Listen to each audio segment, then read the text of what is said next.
I know that you can't keep up, you need to watch your step. I hustle like a DJ, I'm the voice of the streets. Don't let Slim make you think I ain't thick with the heat. All my macaronis on me green like the lettuce. Talking sheep, fuck what you heard, debit or credit. I discover the chase, bank up with the wordplay. Royal flush every track, jack, step a black spade. Digging into these bitches like it ain't nothing. Running through the frost when you see reality coming. Gunning, I'm dumping, no frontin', my bustin' just keep it jumping. Now I'm buzzing, so my duffel bag isn't up for discussion. Think I'm playing when I say it, but you feel it. No need for speculation, motherfucker, I'm a realist. And if you need the time just to figure it out, you can find me on the ground until I'm over and out. Yeah. So it's going on. I'm always turning up. You got my dough. Okay, with you working with the EastSidaz, yeah, what was that vibe like, man? I mean, going to the crib, I get it. Yeah, I understand it. Dope. You know, when I came in, again, shout out to Terry Carter, Heavyweight Records. You know, my OG homeboy. Terry was my end. Okay. Terry was the reason that I worked with the EastSidaz. Right. It was because of Terry that me and the EastSidaz even crossed paths like that. Wow. Okay. But when I got in, Trey D is older. You know, he's older than I am. But me and Kiwan, Goldie Loc, me and Goldie are about the same age. Okay. So there was like a connection there already because we're about the same age. And then musically, I understood all the stuff that Goldie didn't. And then the stuff that Goldie did was a savant at was stuff that I was still catching up on. Yeah. So we were able to respect each other for our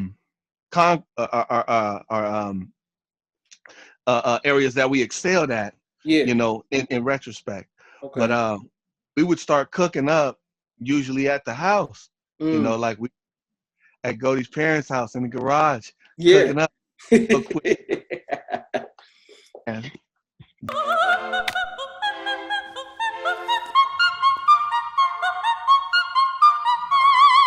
we make records, you know, whether it was me producing every once in a while, Goldie producing, you know, Goldie is a producer. He played, right. You know what I'm saying? We had the homeboy Terrace come through a couple times. Shout out Terrace Martin. Yep. Marlon with the guitar, you know. And Terrace ended up coming around because Terrace was an understudy of Battle Cat. Okay.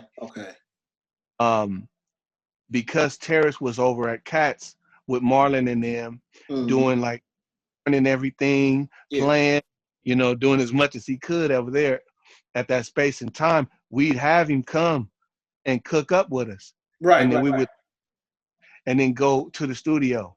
Okay. You know, their music grinder in Hollywood off of Western. You know, we go in there and get locked in, and then that's when everybody else, all the major producers would come through. Fred Rec, shout out Fred Rec, Battle Cat, the big homie DJ Battle Cat, Jelly Roll, like we'd be in there cooking. And it was a staple always, which was like a good thing for me because I used to work with DJ Quik, or I was still actually at the time working with DJ Quik. For every EastSidaz project, we always had a feature from Sugar Free. Okay. So Free would come and we'd be in our own little zone because I'd already have been working with Free, dealing with Quik, you know what I'm saying, which was dope. And to have him revisit working again in this new setting, and then Snoop would come at the end, you know, that was always dope. Okay, well, let me ask you this. In the time when you guys were cooking up, you know, all the music and everything, what was the climate in hip hop at that time? I know it was rough out there in the streets at that time, but in the studio, what was the climate like? It was because it was the EastSidaz was gang banging. So it was super gangster.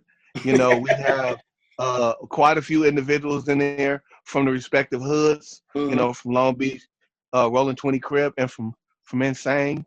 Right, you know what I'm saying? But there was still a mutual respect amongst everybody.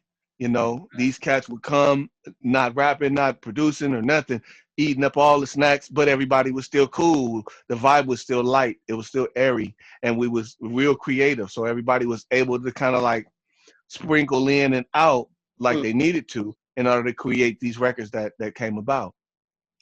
Cool. Hustle man. Hustle